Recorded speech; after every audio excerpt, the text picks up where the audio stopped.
Hai, welcome to Women's Talks. Saya Monica Florence, Miss Indonesia Banten 2024. Saya Gasani Valeri, Miss Sumatera Barat 2024. Hai Miss Valerie, apa kabar? Hai Miss, kabar aku sangat luar biasa. Kita juga lagi menjalani karantina yang sibuk tapi bisa enjoy. Nah, kalau kabar Miss Banten sendiri tuh gimana? Apalagi kan Miss Banten ini sekarang sudah terpilih menjadi ketua kelas dari ke-38 finalis Miss Indonesia. Gimana perasaannya dan sejauh ini apa sih yang didapat dari menjadi ketua kelas kita? Perasaannya sih pasti senang ya Miss, karena ternyata teman-teman percaya nih sama saya menjadi ketua kelas. Dan juga selain itu mempunyai tanggung jawab yang lebih banyak sedikit dibanding teman-teman finalis lainnya. Tapi sejauh ini saya menikmati ya, senang. Dan tentunya banyak banget pelajaran yang didapat. Tapi Miss, ngomong-ngomong soal kepemimpinan nih, kenapa ya di Indonesia sendiri kok jarang ada perempuan yang menjadi pemimpin? Menurut Miss Valerie gimana nih? Sebenarnya nggak di Indonesia aja sih Miss, soalnya di seluruh dunia ini aja tuh masih ada 17 dari 149 negara yang pernah punya female president. Terus buat Indonesia sendiri ini aja tuh dia masuk urutan ke-85 negara yang masih punya kesenjangan kesetaraan gender gitu sih Miss. Wow, berarti memang masih banyak ya Miss, tidak hanya di Indonesia tapi juga di luar negeri ya, masih jarang sekali perempuan yang jadi pemimpin.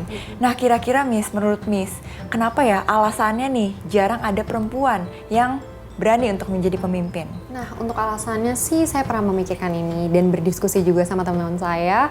Kalau alasan pertama mungkin karena di dalam masyarakat Indonesia kita tuh masih banyak yang punya pemikiran tradisional seperti seorang perempuan itu kan kerjanya di rumah aja. Terus sebagai seorang perempuan kita kan suka disuruh milih nih antara karir atau keluarga. Jadi seorang perempuan pun juga banyak nih yang merasa bersalah kalau ditinggalin keluarganya, jadi dia lebih tanggung jawab ke keluarganya itu. Dan memang dalam pekerjaan mungkin laki-laki ini dilihat lebih superior untuk menjadi pemimpin, seperti itu sih Miss. Kalau Miss sendiri gimana nih pendapatnya? Bisa ditambahin dong? Saya setuju sih sama Miss Valerie sih, tapi berarti ya menurut saya kenapa jarang ada perempuan yang menjadi pemimpin bukan berarti kita tidak mau memilihnya, tapi memang jarang aja ada calonnya ya Miss ya. Dan menurut saya, banyak perempuan yang masih tidak tahu potensi dirinya itu apa. Padahal banyak banget nih yang punya potensi luar biasa tapi belum digali aja mungkin ya. Dan mungkin masih kurang percaya diri atau tidak berani ambil resiko seperti yang kata Miss Valerie tadi.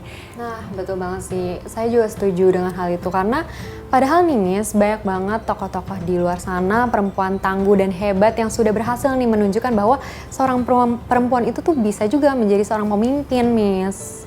Betul ya. Nah, kira-kira contohnya siapa sih, Miss? Banyak Miss, dari Ibu kita Kartini sendiri. Terus kalau yang deket itu Ibu Liliana. Karena kemarin kan kita juga sempat ketemu beliau dan beliau aura kepemimpinannya benar-benar kerasa banget ya kan Miss. Gimana nih menurut kalau Miss? Ya, bukan hanya aura kepemimpinannya aja, tapi juga aksinya nyata loh. Karena sudah banyak buktinya, seperti kita ini sekarang salah satu wanita dari Miss Indonesia.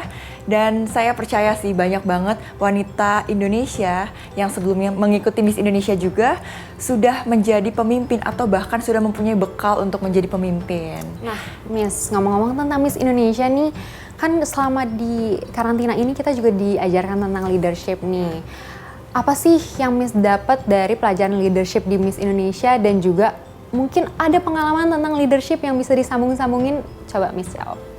Kalau saya sendiri sih sebelumnya pernah menjadi ketua atau leader di gereja, menjadi ketua cell group, lalu juga menjadi ketua himpunan juga di universitas.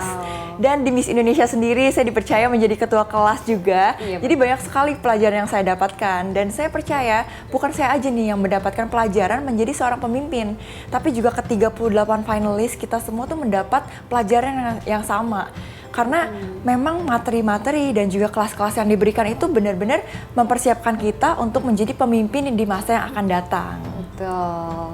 Nah, menurut Miss Valerie nih, kira-kira ada saran gak sih atau masukan nih untuk teman-teman semua yang menonton supaya bisa menjadi perempuan yang lebih percaya diri untuk berani menjadi pemimpin? Oke, kalau dilihat dari pembahasan dari tadi nih kita nih, mungkin masalahnya itu ada di kurang rasa percaya diri dan ketakutan atas stigma yang ada. Menurut saya sendiri, perempuan itu harus lebih percaya diri lagi dan fokus pada kekuatannya dan potensinya masing-masing gitu sih, Miss. Kalau Miss ada saran juga nggak buat perempuan-perempuan yang nonton nih biar lebih berani lagi mengambil resiko positif untuk dirinya sendiri? Betul sih, saya setuju dengan Miss Valeria. Dan kalau saya boleh menambahkan sedikit, memang banyak perempuan yang harus lebih berani lagi untuk menggali potensi dirinya. Karena kita punya potensi yang luar biasa loh. Cuma mungkin sekarang belum tahu aja potensinya apa ya, Miss ya. Dan harus lebih berani lagi untuk mengambil resiko, berani lagi untuk lebih percaya diri. Begitu sih, Miss. Nah, memang apa ya, pembahasan itu memang sangat menarik untuk dibahas ya. Dari tadi. Semoga di kesempatan lain kita bisa punya waktu yang lebih banyak ya untuk membahas topik-topik berikutnya. Betul. Jadi terima kasih banyak untuk teman-teman yang sudah menonton. Semoga kita bertemu lagi di lain kesempatan. Saya Monica Florence, Miss Indonesia Banten 2024. Saya Gasani Fahri, Miss Sumatera Barat 2024. See you di Women's Talk berikutnya. Bye.